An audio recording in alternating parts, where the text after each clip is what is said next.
లాక్కండి, నేను తీస్తానుండండి.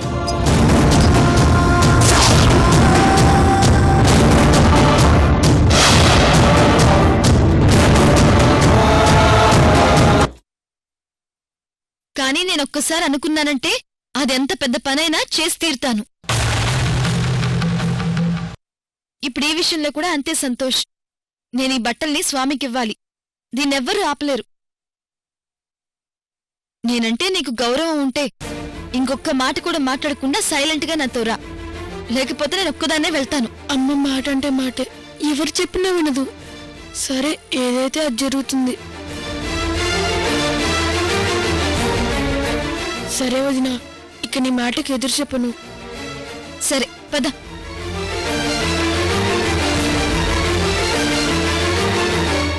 హరహర మహాదేవ శంభో శంకర.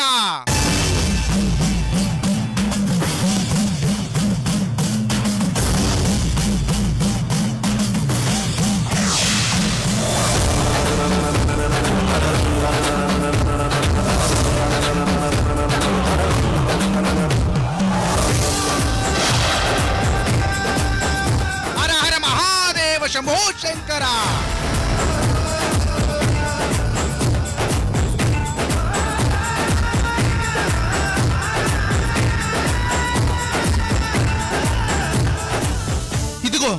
అందుకో నా రక్తాభిషేకం.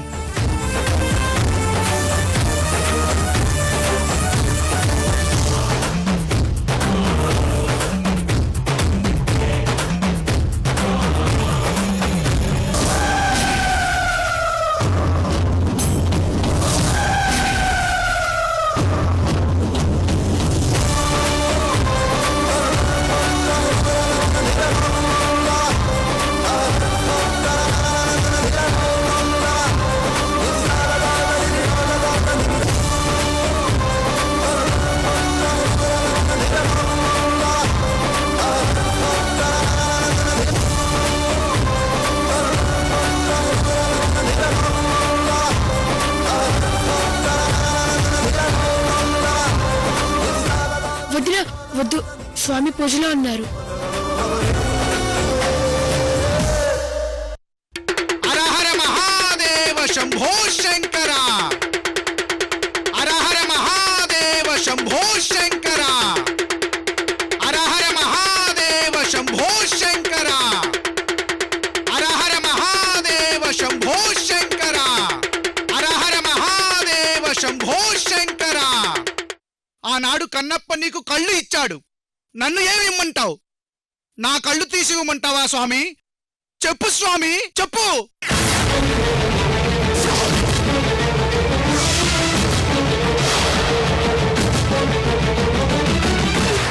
అవసరమైతే నా కళ్ళు కూడా నీకు సమర్పిస్తాను, తీసుకో.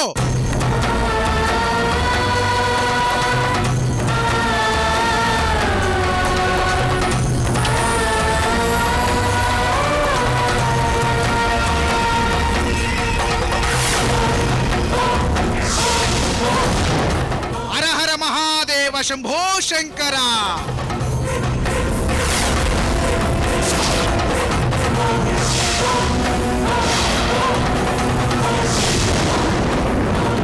స్వామి,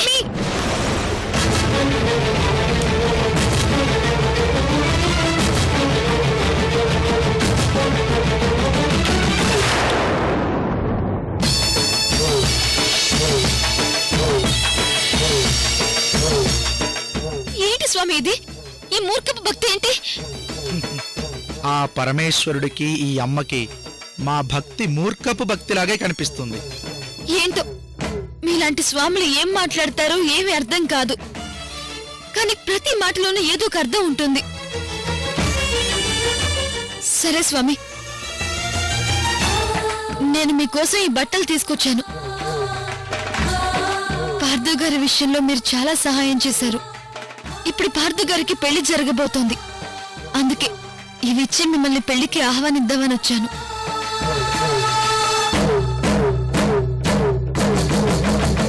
ఇదిగోండి స్వామి, తీసుకోండి. పరమేశ్వర, అమ్మ నాకు బట్టలు పెడుతుంది, అది నాకు చాలా గొప్ప విషయం. కాని ఆ శుభకార్యం అమ్మ జీవితానికే హాని చేస్తుంది.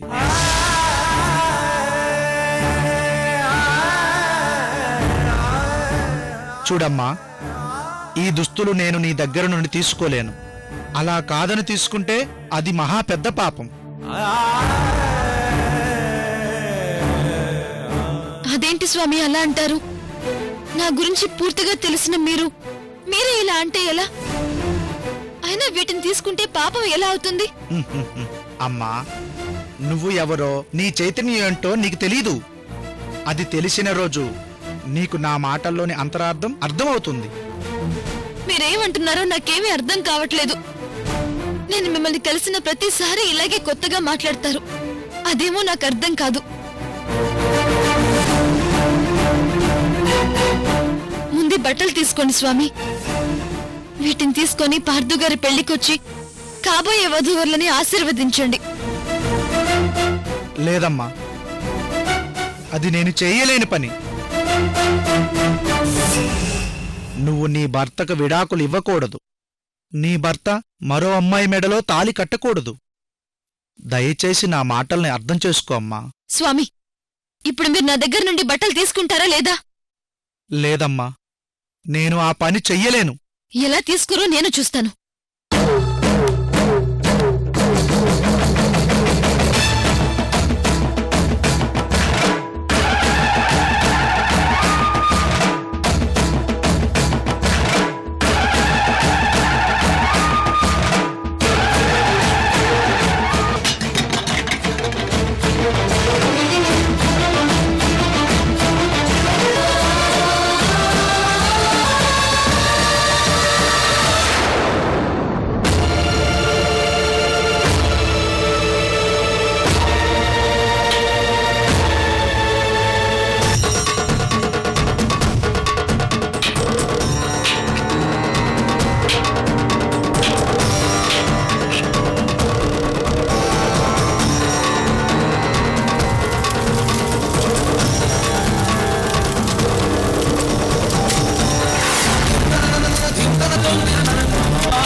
స్వామి, మీరేం చేస్తున్నారో మీకు తెలుస్తోందా? తెలుసమ్మా. నేను ఈ బట్టల్ని వేసుకొని నీ భర్త చేసుకోబోయే పెళ్లికి వస్తే నీ జీవితం ప్రమాదంలో పడుతుంది.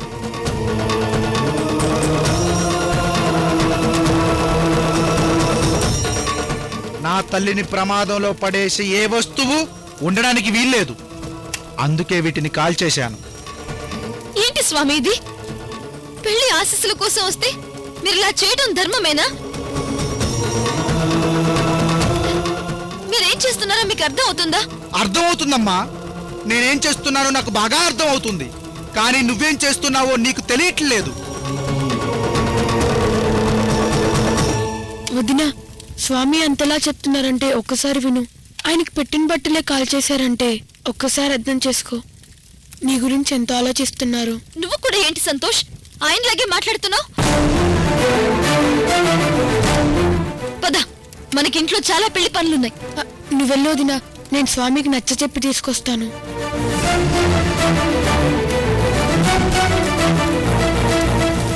సరే.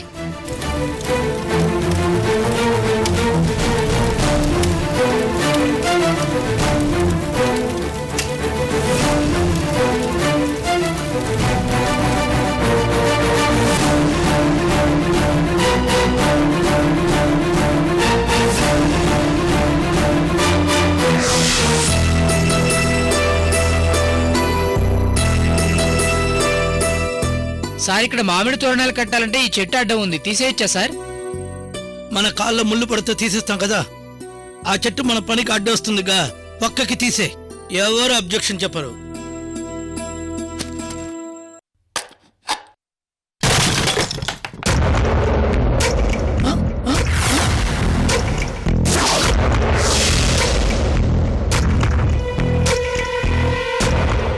Sorry sir. కింద పడి పగిలిపోతే మనం మాత్రం ఏం చేస్తాం? పక్కన పడే.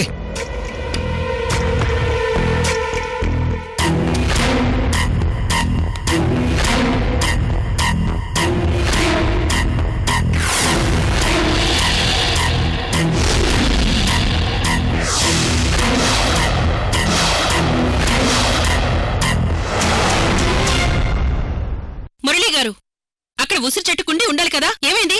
మా పనులకు అడ్డగా ఉందని పక్కన పెడుతుంటే కింద పడి పగిలిపోయిందమ్మా. అక్కడ పడేశాం. పగిలిపోయిందా? మీకు అసలు బుద్ధుందా? ఆ? మీరింటికి వచ్చింది పెళ్లి పనులు చేయడానికి, అన్నింటినీ పగలకొట్టి అలా పక్కన పడేయడానికి కాదు.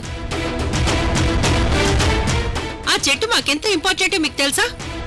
ఇంత నిర్లక్ష్యంగా పనిచేస్తారా?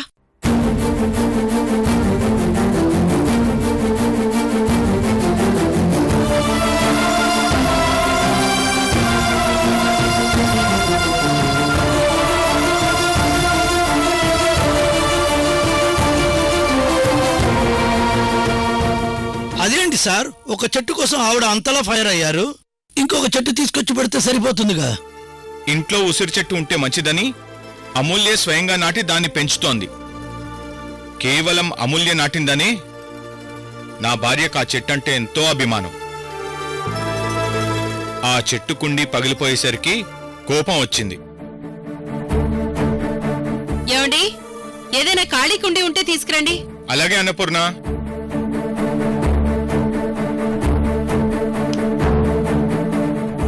ఏంటో ఈ పెళ్ళి అయిపోయి కానీ అమూల్య గారిని ఎలానో ఈ ఇంటి నుంచి పంపించేస్తారు. ఇక ఆవిడే వెళ్ళిపోతున్నారు. ఇంకా ఆవిడ గారు పెట్టిన చెట్టు మీద ఇంత ప్రేమ ఎందుకో.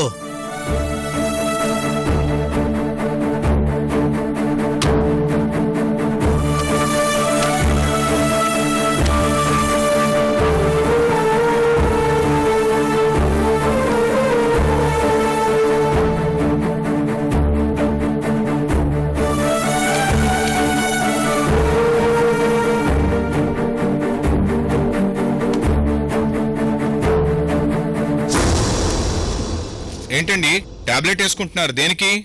బీపీ టాబ్లెట్ అండి. ఏంటి, మీకు బీపీ ఉందా? ఇది వరకు లేదండి. ఈ పెళ్లి పనులు ఒప్పుకున్నప్పటి నుండి మొదలైంది.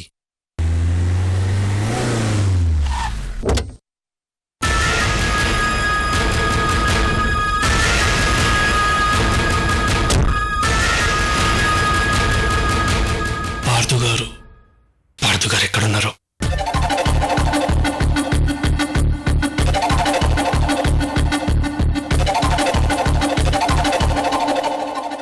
బాడీ కనిపిస్తుంది, తలేది?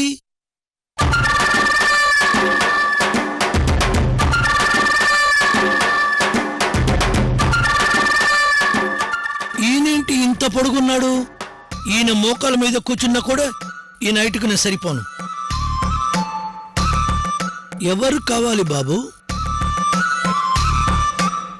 హాయ్ ఉదయ్. మురళి గారు, ఈ అబ్బాయి మాకు కావాల్సిన వాడేళ్ళండి. ఓహో, ఎలా ఉన్నావు ఉదయ్? వెంటనే పార్థు గారితో మాట్లాడాలి. అడుగుతోంది నిన్నే. ఉదయ్. ఫైన్ సార్, మీరెలా ఉన్నారు? మేం బాగానే ఉన్నాం. నువ్వేంటి పెళ్లి పనులు మొదలైనప్పుడు రమ్మంటే పెళ్లి టైంకొచ్చావు? అది కాదు సార్, కొంచెం పని మీద బయటకెళ్ళాను, రావడం కుదరలేదు. ఇంతకీ పార్థు గారు ఎక్కడ సార్? మాటలోనే వచ్చేశాడు పెళ్లి కొడుకు. హాయ్ ఉదయ్. హాయ్. ఆ మురళి గారు, మీరు పదండి, మనకు చాలా పెళ్లి పనులున్నాయి. అలాగే సార్. రే పార్దు, మీ ఇద్దరు మాట్లాడుతూ ఉండండి. పార్థు గారు, మీతో అర్జెంట్గా మాట్లాడాలి, ఒకసారి ఇలా రండి. ఏంటిదయ్ ఆ కంగారేంటి?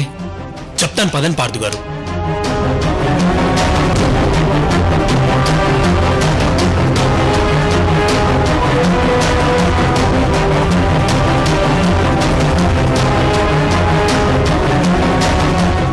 మిమ్మల్ని ఇప్పుడు ఒక ప్రశ్న అడుగుతాను, సూటిగా సమాధానం చెప్పండి పార్థు గారు. ఏంటా ప్రశ్న? మీరు అమ్మని లవ్ చేస్తున్నారు కదా?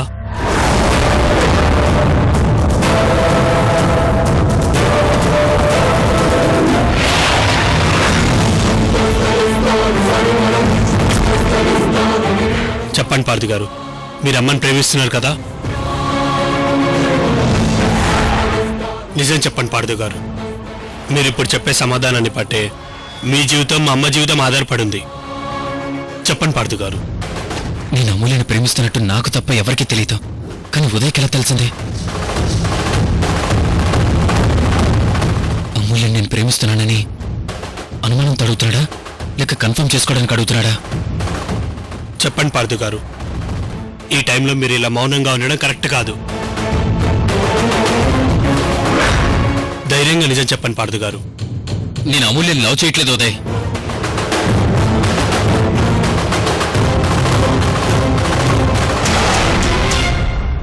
అయినా నేను అమూల్యని ప్రేమిస్తున్నానని నీకెలా అనిపించింది ఉదయ్?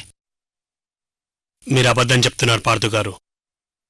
నా ప్రశ్నకి మీరు స్ట్రైట్ గా చూసి చెప్పకుండా ఇలా పక్కకు చూస్తూ చెప్తున్నారంటేనే నేను అర్థం చేసుకోగలను పార్థు గారు. మీరు మాటల్లో నాకు అబద్ధం చెప్పినా నాకు మీ కళ్ళల్లో నిజంగా అనిపిస్తుంది పార్థు గారు. మీరు నిజంగా అమ్మని ప్రేమిస్తున్నారు. అమ్మని మీరు గాఢంగా ప్రేమిస్తున్నా ఆవిడంటే మీకు ఇష్టం లేనట్టుగా విడాకులిస్తున్నారు. అసలు ఇన్నాళ్ళుగా మీ మనసులోని మాట అమ్మకెందుకు చెప్పలేదు? అసలు నాకు అర్థం కాని ఇంకో విషయం ఏంటంటే, మీరు అమ్మని ప్రేమిస్తున్నట్టు నాకంటే ముందు ఐశ్వర్యకు తెలుసు. మిమ్మల్ని అమ్మని కలపకుండా ఐశ్వర్య మిమ్మల్ని పెళ్లి చేసుకోబోతుంది.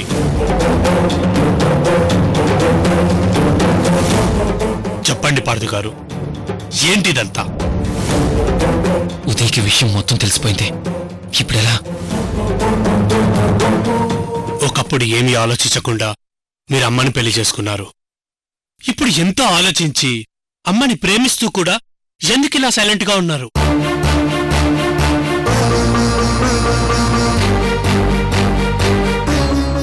ఇప్పుడు ఈ పెళ్లి జరగడం ఎవరికి అంత మంచిది కాదు. ముందందరితో మాట్లాడి ఈ పెళ్లి ఆపుదాం పదని పార్థు గారు. ఈ పెళ్లి ఆపుదామంటుంది నా స్వార్థం కోసం కాదు పార్థు గారు. మీతో అమ్మ జీవితం గురించి ఆలోచించి అంటున్నాను. అంతే తప్ప ప్రేమించిన అమ్మాయి మీద ఆశతో చెప్పడం లేదు. నాకు ఐశ్వర్య ప్రేమ కన్నా అమ్మ జీవితం, అమ్మ సంతోషం ముఖ్యం పార్థు గారు. పదన్ పార్థు గారు. ఆగుదయ్!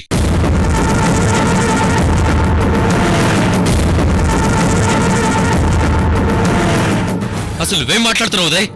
అమూల్య నేను ప్రేమిస్తున్నానని నీకు చెప్పానా? లేదా నేను ఎప్పుడైనా అలా బిహేవ్ చేశానా? అసలు నీకు ఎందుకు అలా అనిపిస్తుందో నాకేం అర్థం కావడం లేదు. ఇప్పుడు చెప్తున్నాను విను, నేను అమూల్యని ప్రేమించట్లేదు. అమూల్య నా పెళ్లి చేస్తుంది, నువ్వు ఆ పెళ్లికి వచ్చావు అంతే.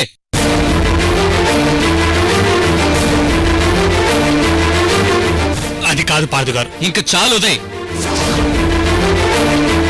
నువ్వింకేం మాట్లాడుకో. ఈ విషయం గురించి నువ్వు ఇంకా ఆలోచించినా, ఇంకెవరితోనైనా షేర్ చేసుకున్నా, నువ్వు ఎంతగానో అభిమానించే మీ అమ్మ మీద ఒట్టు.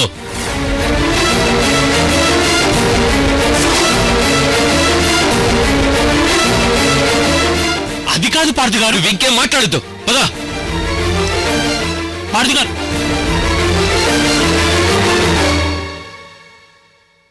ఏంటమూల్య, ఇంతసేపు ఎక్కడికెళ్ళావు? చిన్న పని మీద బయటికెళ్ళాను వదిన గారు. ఇక్కడిన్ని పెళ్లి పనులు పెట్టుకుని బయటికి వెళ్ళడమేంటి? అత్తయ్యగారికి చెప్పే వెళ్ళాను. ఇంతకీ ఏమైంది? ఏమవ్వడమేంటి? మంగళస్నానానికి ఏర్పాటు చేయమని చెప్పింది. స్వయంగా నేనే దగ్గరుండి చేయాలంట. నాకేమో అవేవి తెలీదు. నువ్వే హెల్ప్ చేయాలి.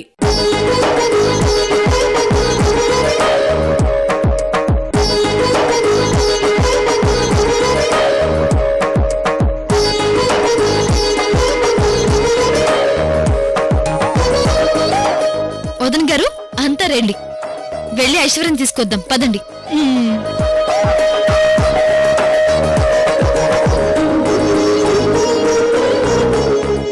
అత్తయ్య గారండి, మంగళ స్నానానికి అన్నీ రెడీ అయిపోయాయి. మీదే ఆలస్యం, త్వరగా పదండి. ఆగండి.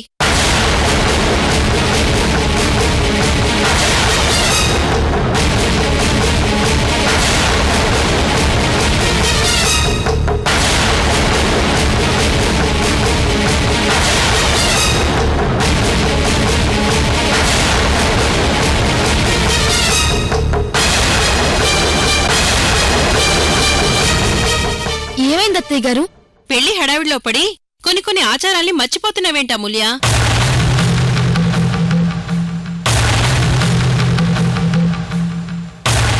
నేనేం మర్చిపోయాను అత్తయ్య గారు?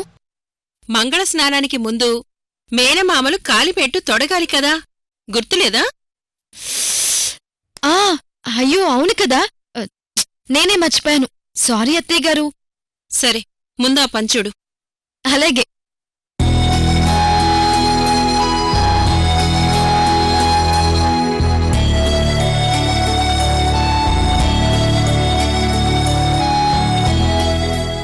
ఏంటమూల్య, ఇంకా ఆలోచిస్తున్నావేంటి?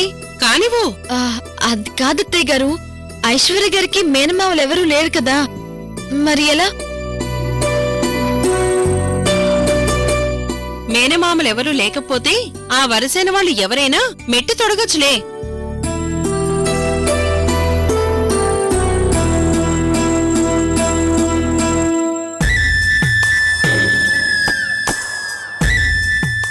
అదిగో వచ్చాడుగా ఆయన ఐశ్వర్యకి మావయ్య వరుస, ఆయనతో తొడిగించండి. అవునమ్మా. సరే.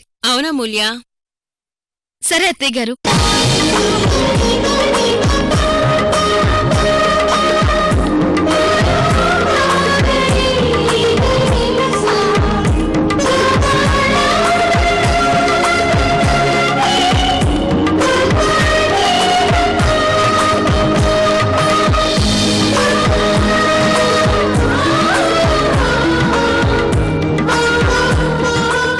ఐశ్వర్య, నీ చేత్తో ఆయనకి తాంబూలం ఇవ్వమ్మా.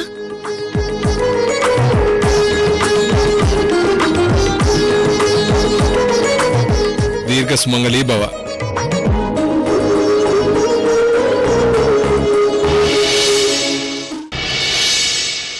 ఇదేంటి ఫ్రెండు, పార్థు గారు రూమ్ లోకి తీసుకొచ్చావేంటి?